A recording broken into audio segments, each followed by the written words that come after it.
السلام عليكم، يا رب تكونوا بخير. والنهارده هنعمل الكوبيبه الشامي بطريقه سهله جدا وطريقه كلنا هنعملها وموفره وجميله واسهل طريقه واجدد طريقه على اليوتيوب. هي الطريقه اللي انتوا هتشوفوها دلوقتي مع بعض.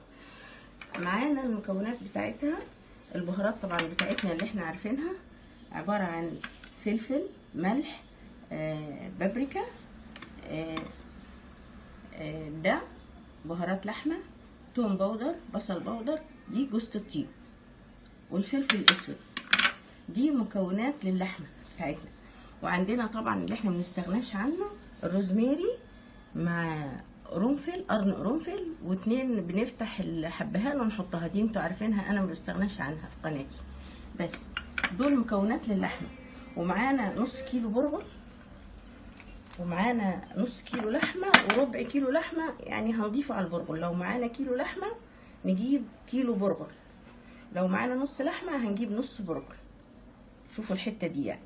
وبنجيب اللحمه وبنجيب من اللحمه ده هي دي نص كيلو وعليها ربع كيلو عشان نضيفه على البرغل. يعني انا يعني عشان بعمل على طول عارفه الربع كيلو قد ايه في مقام كده. ده بيتخلط اهو كده، يعني انت تجيبي الربع كيلو ده يتخلط مع البرغل. ومعانا كمان نص كيلو بصل. النص كيلو البصل دي هناخد في مقام بصلتين، يعني معلقتين بصل كده مفرومين بنحطهم مع البرغل. خلاص. وبنحط ايه تاني مع البرغل واللحمه دي؟ بنحط فلفل وملح ومرقه. طبعا مرقه انا عاملاها وهعملها لكم ان شاء الله. دي مرقتنا اللي هنعملها سوا. ده بس اللي بنضيفه على المكونات دي كده اهو. نحطش بهارات ولا حاجه، بهاراتنا خلاص هنحطها على اللحمه بتاعتنا اهي كده. بهاراتنا اهي ندوبها ببعض كده تتجانس مع بعض، وهنحطها على اللحمه بتاعتنا. اوكي.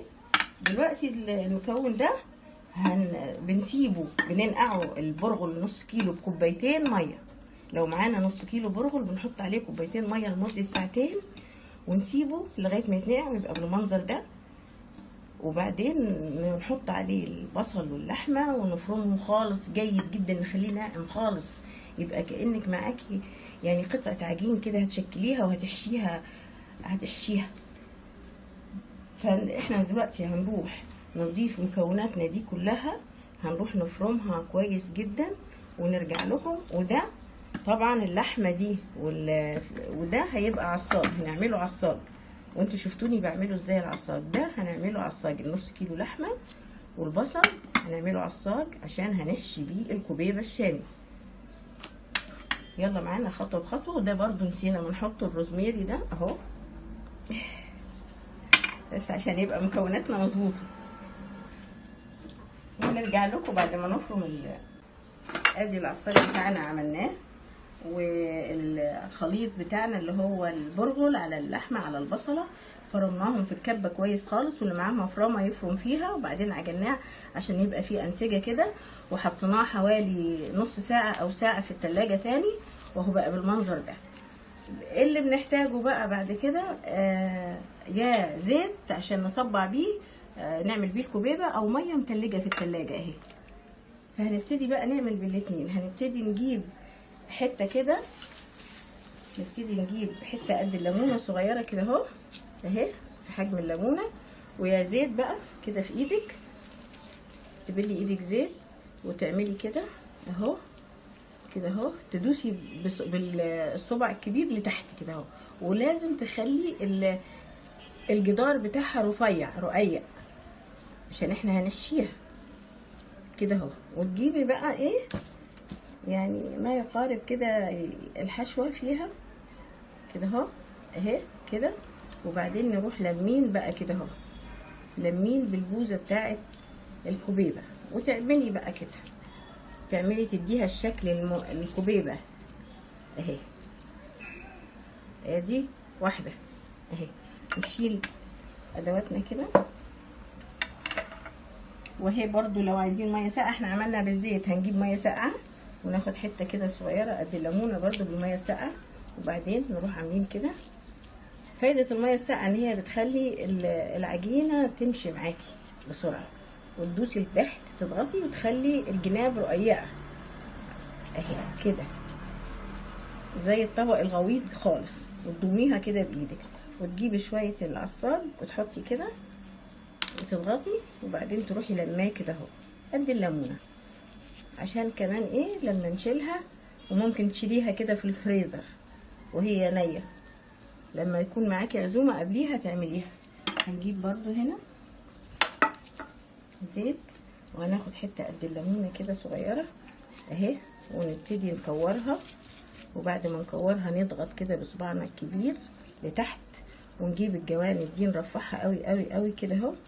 وممكن نحط مثلا معانا جبنه موتزاريلا حلوم اللي هي دي، ونحطها كده، ونحط عليها شويه لحمه عصاج صغير، ونبتدي نلم العجينه عليه ده، نلم الخلطه بتاعتنا عليها اهي، تبقى بالمنظر ده اهي اهي. شوفوا جميله ازاي اهي. بس ونحط كده، نجيب برضو حته نكورها كده اهو قد الليمونه، ونضغط بصباعنا الكبير كده اهو كده لتحت، ونبتدي حلقه دائريه كده اهو، نرفع الجنب بتاعها كده، نبني الجدار، ونشيل كده، ونجيب شويه العصاج شويه صغيرين.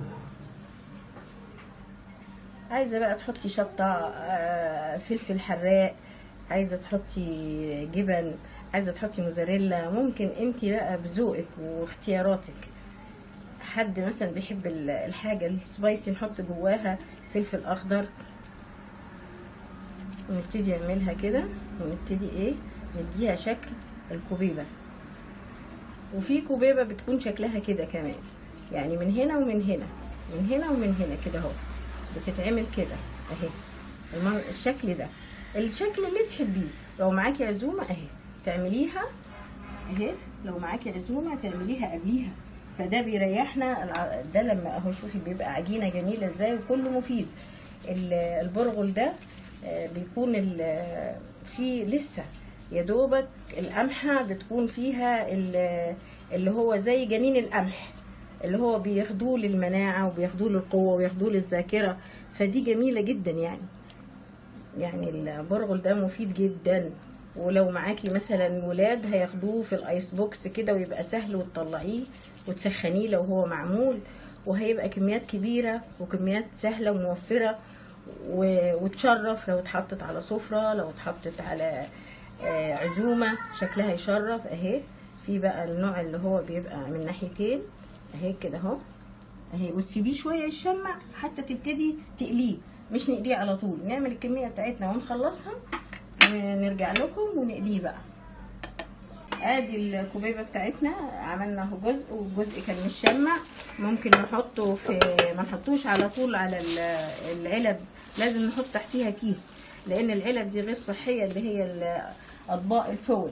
وممكن نحطه في علبه زي كده ونفرشها، ونحط نرص فيها على البلاستيك، ونعمل طبقه تاني ونحتفظ بيه في الفريزر ويقعد مده طويله جدا. وادي الكميه، اللحمه لسه ما خلصناهاش، وادي بصوا بقيه اهو لسه برضو هنبتدي نشتغل فيه. وادي شوف الكميه قد ايه اللي اتعملت. هنبتدي احنا حطينا طاسه فيها زيت غزير، وهنبتدي نقلي بقى اهي. بسم الله الرحمن الرحيم كده نزلهم كده اهو، وهي ما بتاخدش وقت في القليه كده.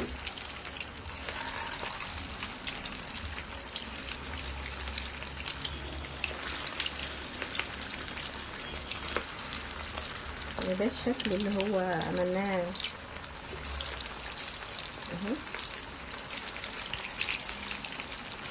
وطبعا احنا قلنا نعملها بزيت يا بميه ساقعه، وبتقعد مده طويله، وهي مفيده جدا وموفره جدا جدا. شوفوا يعني نص كيلو اللحمه قاعد زي ما هو اهو، ولسه هنعمل تاني كميه قد دي يمكن مرتين تاني، فهي موفره جدا جدا. ممكن لو عايزه تعملي كوبايه برغل ونص كوبايه لحمه مفرومه هتتعمل برضه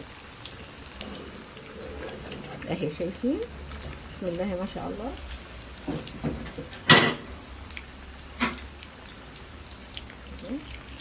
لسه هنسيبها كده لغايه ما تحمر من تحت، نبتدي نقلب فيها. لسه هي اهي بسم الله ما شاء الله، شايفين اللون وجماله اهو اهو. لسه زيت غزير ويسخن جدا، نبتدي ايه نحط فيه الكوبيبه، ما نحطهاش في زيت بارد زي بلح الشام والكلام ده.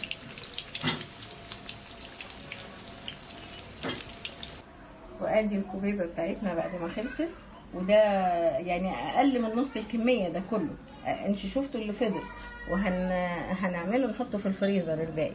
ودي يعني انا دي اللي فيها الجبنه اهي اهي اهي، الجبنه كوبيبه بالجبنه، ده اختراع اول مره على لينا احنا اهو، جميله وطعمها تحفه، وهي كلها مستويه اهي. مثلا دي اهي من جوه بصوا جميله ازاي اهي، وريحتها جميله خالص وطعمها لذيذ، وان شاء الله تجربوها وتعتمدوها. واللي اول مره يشوف قناتي يخش ويشترك ويعمل لايك وشير، وانا بشكر كل اللي بيدعمني، وشكرا ليكم كلكم، والسلام عليكم ورحمه الله وبركاته.